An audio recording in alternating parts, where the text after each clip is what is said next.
This podcast is brought to you by Progressive Insurance. Fiscally responsible, financial geniuses, monetary magicians. These are things people say about drivers who switch their car insurance to Progressive and save hundreds. Visit Progressive.com to see if you could save. Progressive Casualty Insurance Company and Affiliates. Potential savings will vary. Not available in all states or situations. Hey, What Next listeners? It's Mary Harris. Before we get to today's episode, I have a favor to ask. This relationship feels slightly one-sided. Just me talking to you all the time. We want to change that. We have a listener survey we want you to fill out. It's going to really help us do the show better. And we'll hear from you. What you want, what you need, what you love, what you hate. All of that stuff. You can find the survey in our show notes for all the latest episodes. Or you can visit slate.com/whatnextsurvey. Okay, on to the show.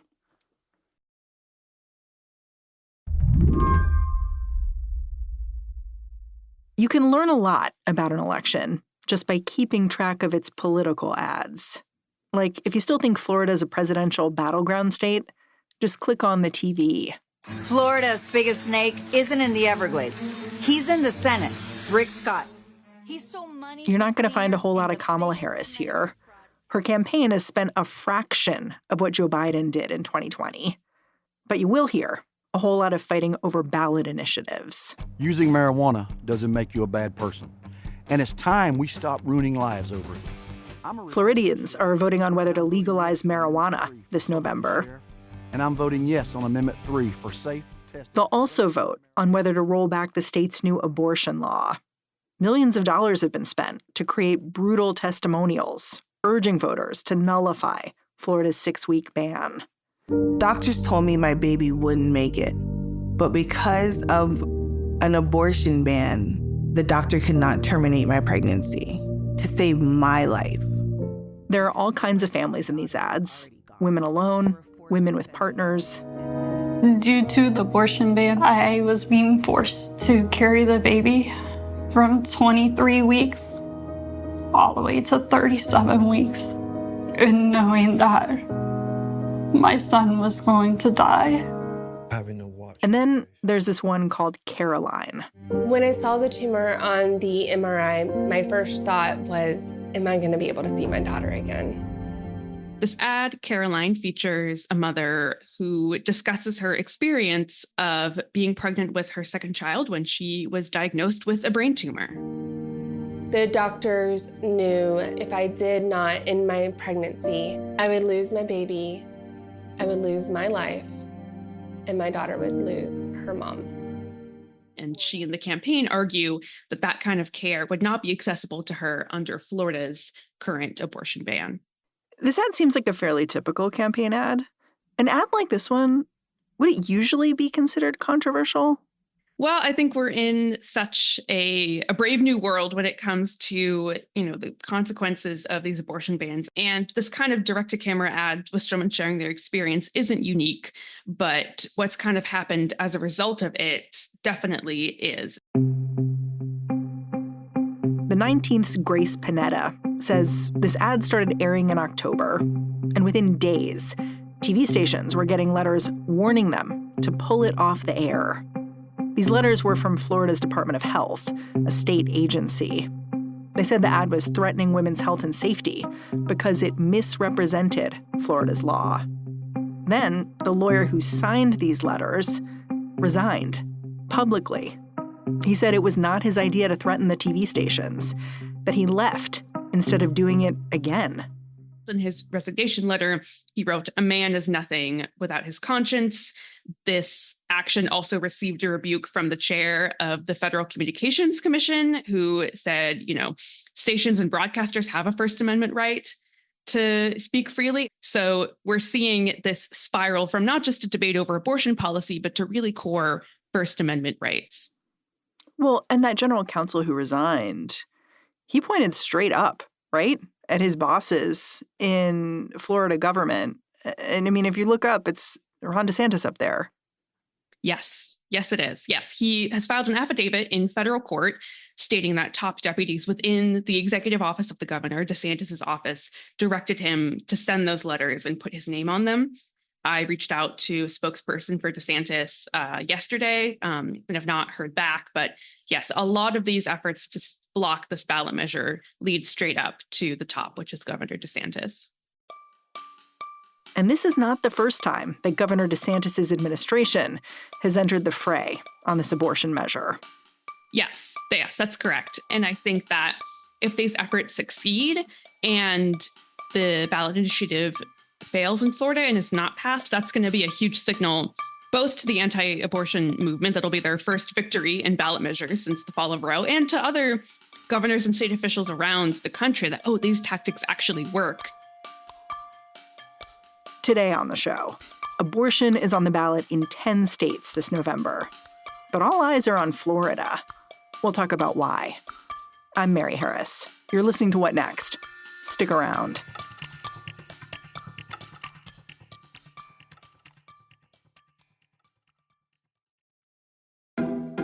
Planned Parenthood Federation of America exists so that all people can get access to the sexual and reproductive care and education they need to make informed decisions about their health. More than 2 million patients a year rely on the services Planned Parenthood health centers provide, like STI testing and treatment, birth control, gender-affirming care, abortion, cancer screenings, and so much more. Right now, all across the country, reproductive health care and rights are under attack from public officials who are out of step with the will of the vast majority of Americans. The constitutional right to abortion, control of our bodies, and the health care we need has been stolen from us. And now politicians in 47 states, yes, 47, have introduced bills that would block people from getting the sexual and reproductive care they need. Planned Parenthood knows that equitable access to health care, including safe, legal abortion, is a human right.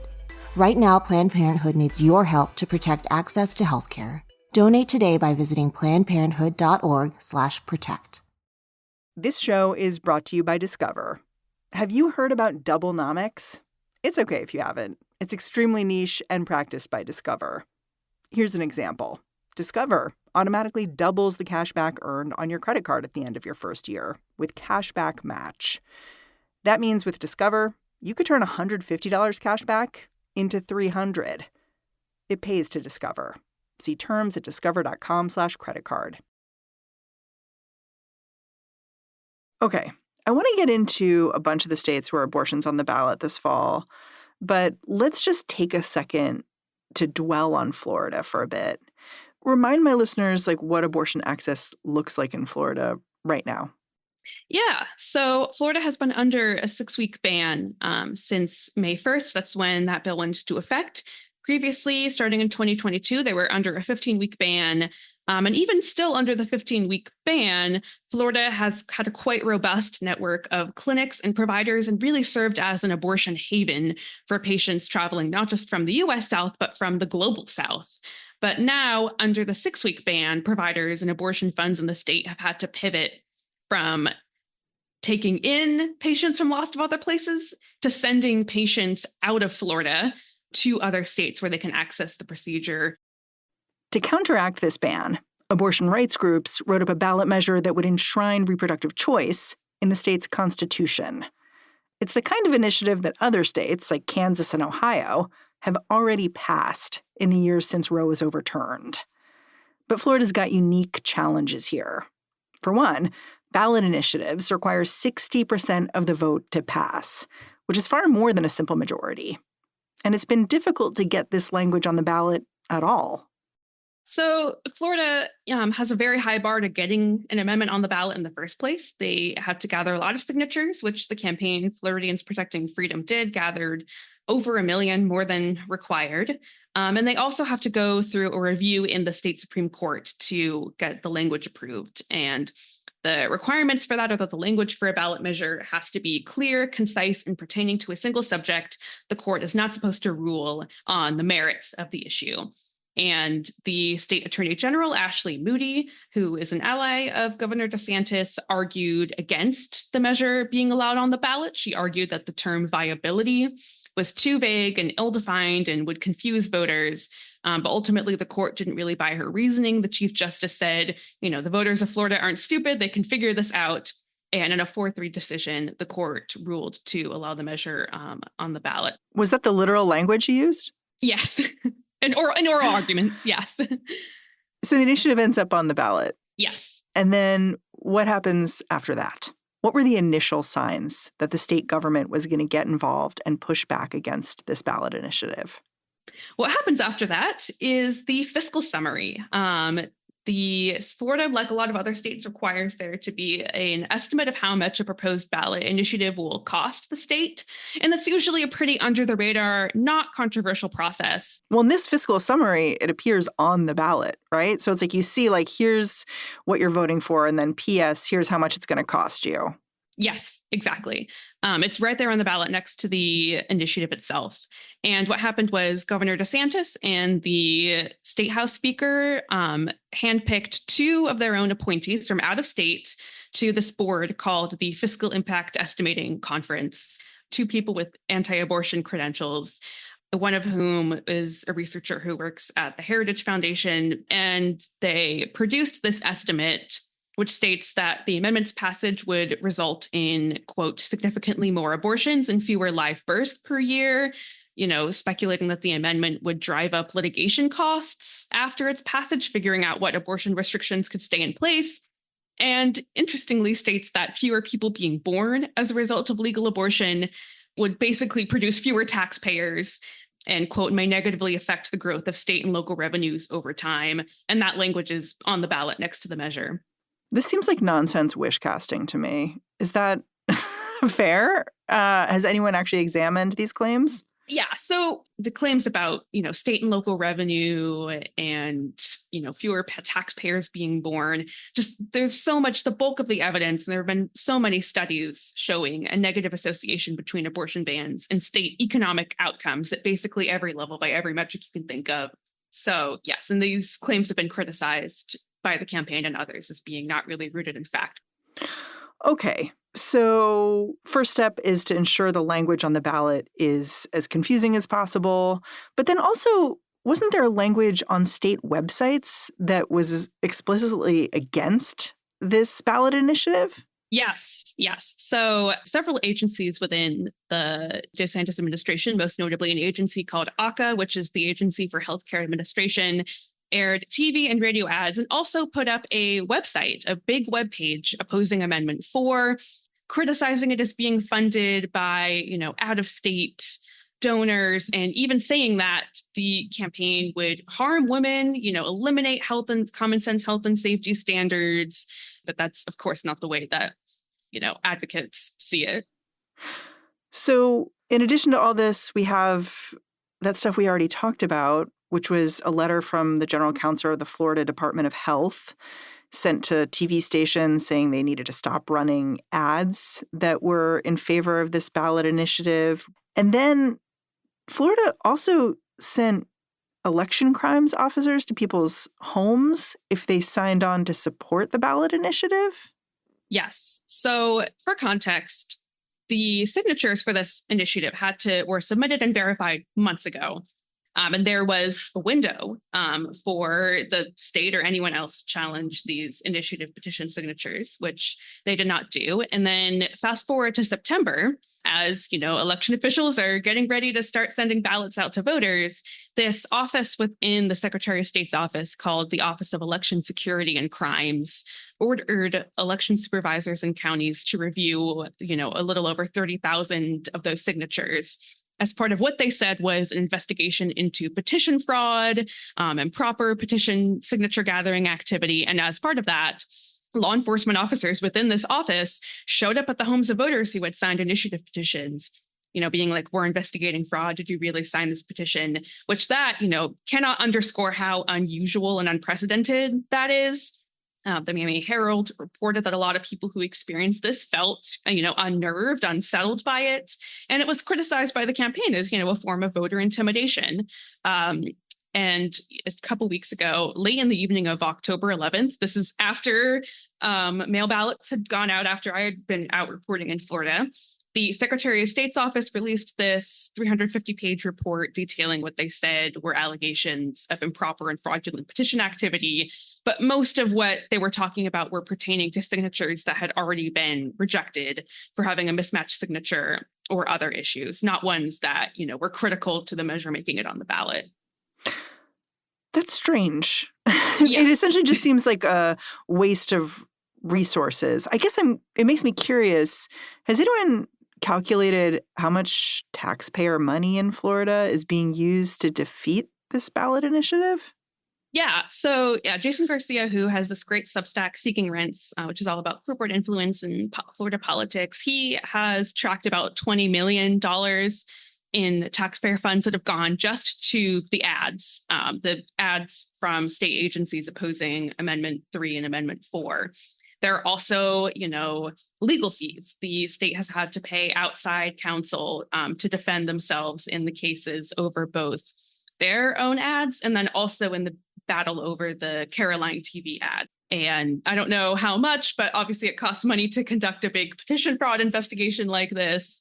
It is quite substantial. $20 million is the floor. One thing you and others have really focused on in Florida is this unique 60% threshold to pass a ballot initiative. You need a lot of voters, not just a majority, to come out and support something.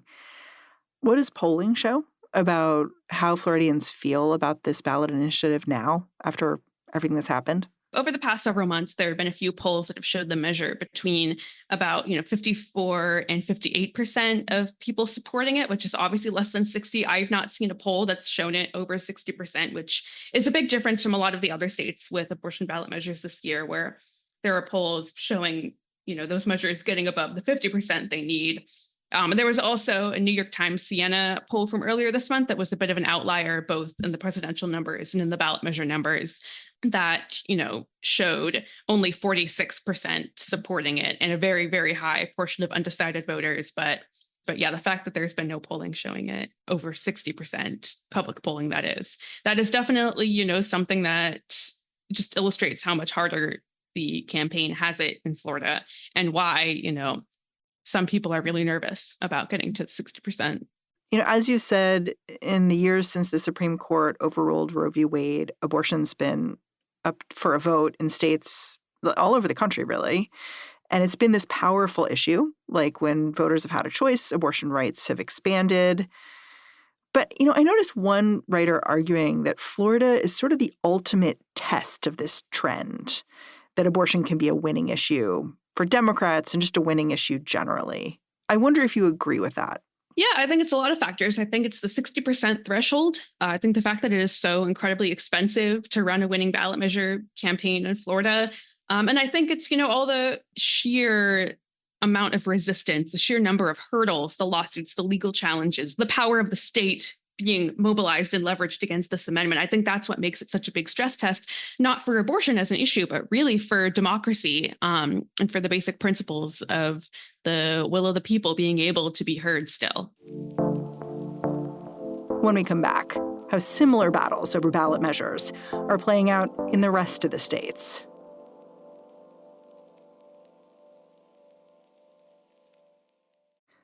This episode is brought to you by Saks.com. There is joy in finding the perfect gift for the ones you love. But it can be a challenge. Saks.com's holiday gift guide makes it easy.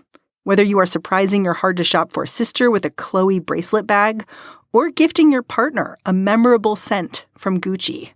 At Saks.com, there is holiday inspiration for every personality on your list. If you go to their website, there is even a tab specifically for gifts, where you can hunt for the perfect item for the pickiest shopper in your life, from Prada sneakers to Gucci lipstick. Saks.com's handpicked guide can help take the stress out of the holidays. And don't forget about yourself. You can add instant cheer to your home with some bright decor or bundle up in a scarf coat from Totem to stay warm all season long. Find gifts guaranteed to bring joy to everyone this holiday season at Saks.com. That is Saks.com for the ultimate holiday gift guide and all the shopping inspiration you need. This show is brought to you by Discover. Have you heard about Doublenomics? It's okay if you haven't. It's extremely niche and practiced by Discover. Here's an example. Discover, automatically doubles the cash back earned on your credit card at the end of your first year with Cashback Match. That means with Discover, you could turn $150 cash back into $300. It pays to Discover. See terms at discover.com/creditcard. Okay, I want to widen the aperture here a little bit and look beyond Florida, because I know that it's a very extreme example, kind of singular, but that doesn't mean that the GOP or abortion opponents in other places aren't doing anything to oppose these ballot initiatives we're seeing in a bunch of states. Maybe let's start with Missouri. What's the current status of abortion in Missouri, and what's the ballot initiative that they'll be voting on this November? Yeah, so Missouri has been under a near total abortion ban with no exceptions for rape or incest since, almost immediately after the Supreme Court overturned Roe v. Wade. And the measure on the ballot this fall, Amendment 3 in Missouri, would create a constitutional right to abortion to the point of fetal viability, and then also to other forms of reproductive health care, including contraception access, miscarriage care, fertility treatment, et cetera. My understanding is that in September, right before absentee ballots were supposed to be sent out in Missouri, there was actually an effort to get the amendment removed from the ballot. How would that even have worked? Like, what went on there? Yes, that is correct. So yeah, the political dynamics in Missouri also have a lot to do with the fact that there's sort of a lot of musical chairs and jockeying within some people in the state government running for higher offices. So, for example, Jay Ashcroft, who is the Secretary of State and has really been the leader in trying to thwart Missouri's abortion rights amendment. He was running for governor, and a local judge ruled to invalidate the measure on the grounds that it didn't say what specific laws it would overturn. Missourians for Constitutional Freedom, which is the coalition backing the measure, appealed, expedited it to the state Supreme Court. In that time, as they were waiting for the state Supreme Court to rule, this is when Jay Ashcroft comes in and, quote unquote, decertified the amendment and took it off of the Secretary of State's website before the Supreme Court could rule. The lawyer representing the abortion rights coalition, he described it as shenanigans and open contempt for the authority of the court. And the state Supreme Court, ruled in their favor that the measure, will appear on the ballot, and ordered Jay Ashcroft to take all the steps necessary to put it on there. So it's still there, but yes. I mean, this description, I'm kind of reminded of a chase scene in an action movie where yes. The monster's going to get you, but you're throwing filing cabinets in front of him and being just anything to get in the way of this. It feels chaotic. Yes, I think it's very chaotic, but also the advocates in Missouri are used to this. I guess on the upside, more voters know that the ballot initiative is there, because there's been so much nuttiness ahead of time. Yeah, that's true. And I think there's a little bit of a Streisand effect to this. And there are also an effort in the legislature to raise the threshold to make it harder to get these amendments on the ballot and harder for them to pass. That failed largely because of just dysfunction, intra-party infighting within the Republicans in the state Senate. But abortion rights advocates in the state, do anticipate and fear a little bit that if this measure succeeds, there's going to be even more of a push for the lawmakers there to raise the barriers to direct democracy, or, maybe try to do away with it altogether. Is it worth taking a look at Nebraska, where there are two competing ballot measures, like one that would guarantee abortion access and the other that would enshrine the current abortion ban into the state's constitution? That seems incredibly confusing for voters. Yes. And this is a new strategy anti-abortion advocates are trying out in Nebraska, which is to, not just oppose the abortion rights measure, but to put on a opposing measure on the ballot as well. So, yes, there are two measures on the ballot. Nebraska currently is under a ban on abortion after 12 weeks of pregnancy. So there's definitely a big, voter confusion play angle here. I'm struck by a few things talking about Florida and these other states with abortion ballot initiatives. One is how important the courts are and how active the courts are in all of these issues. The other is how tightly tied the efforts to get abortion on the ballot are with wider democratic efforts, and allowing people to actually vote and express what they want to happen in a pretty straightforward way.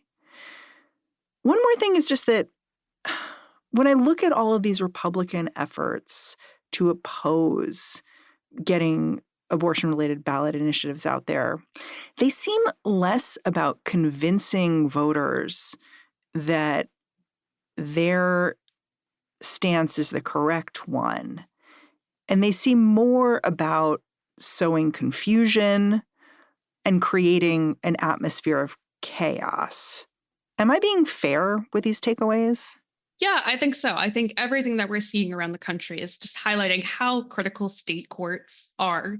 Now that the Supreme Court has released the issue of abortion back to state courts and state constitutions, these actors are playing such, a critically important role. And I think you're absolutely right that this is not just about abortion, but it's about, direct democracy, the will of the people to be heard. And I think, and especially in a case like Florida and Missouri, just highlighting this immense gulf between these supermajority Republican legislatures and voters trying to pass these progressive policies that would never make it through the lawmakers' desks.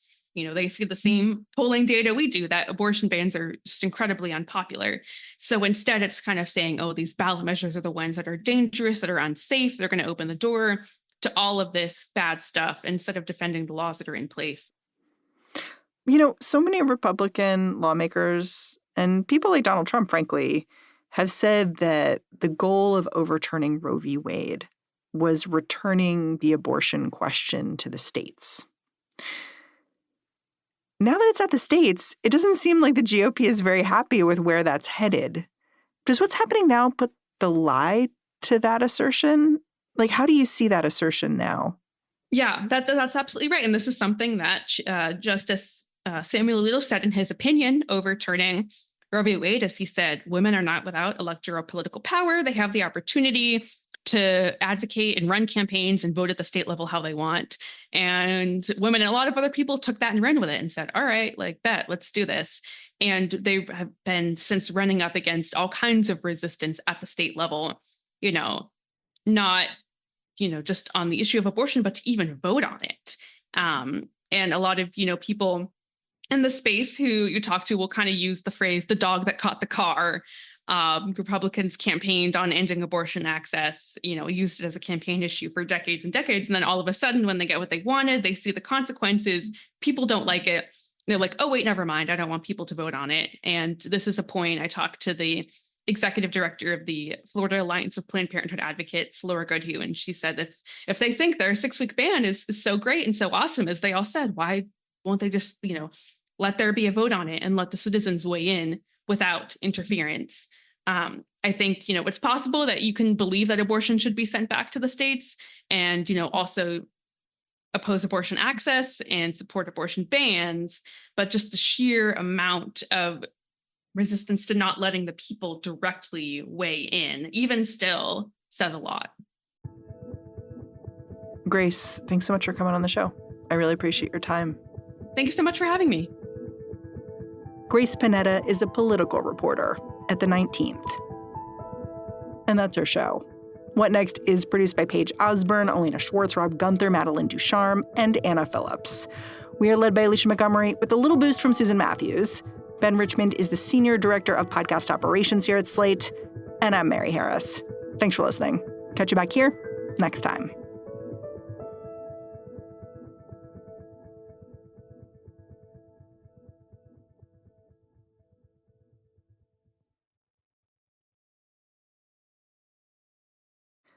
This episode is brought to you by Saks.com. There is joy in finding the perfect gift for the ones you love. But it can be a challenge. Saks.com's holiday gift guide makes it easy. Whether you are surprising your hard-to-shop-for sister with a Chloe bracelet bag or gifting your partner a memorable scent from Gucci. At Saks.com, there is holiday inspiration for every personality on your list.